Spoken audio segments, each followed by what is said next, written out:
Mas madali kasing magpadede kapag nursing bra yung gamit. Para sa mga padede moms dyan, kailangan nyo talaga nitong mga nursing bra na to. Tignan nyo naman yan kung gaano karami. Meron akong 5 dito actually. So itong 4, tsaka itong suot-suot ko ngayon. Tapos bumili pa ako ng more. Tapos nagdagdag pa ako ng 4 pa. Kasi nga gamit na gamit ko talaga siya. At lalo na kung marami kayong gatas, alam niyo yun yung tumutulo at yung basang-basa yung mga damit ninyo. So all in all, meron na ako ditong 9 na nursing bra. Ganito kadaming nursing bra ang meron ako. Yes, kailangan na kailangan ko kasi sobrang gamit na gamit. Mas madali kasing magpadede kapag nursing bra yung gamit since naka-clip-on lang siyang ganyan. So kung magpapadede ka, kita nyo to, ayan, naka-clip-on lang siyang ganyan. Ida-down nyo lang siya na ganyan para ready na kayong magpadede, di ba? Tapos mami, meron na kasi siyang foam dito kaya hindi tumatagos sa damit yung mga letdowns natin. Pwede nyo din idikit yung nursing pads dito para hindi mabasa yung bra mismo. Ayan mga mima, yung size ko pala is XL. Oh, ayan siya. At kapag magpapadede lang kayo guys, oh, ganyan lang siya.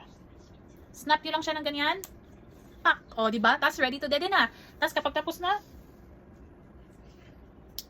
snap nyo lang siya ulit ng ganyan. Pumili na din kayo ng maraming nursing bras kasi must have talaga to mga mima.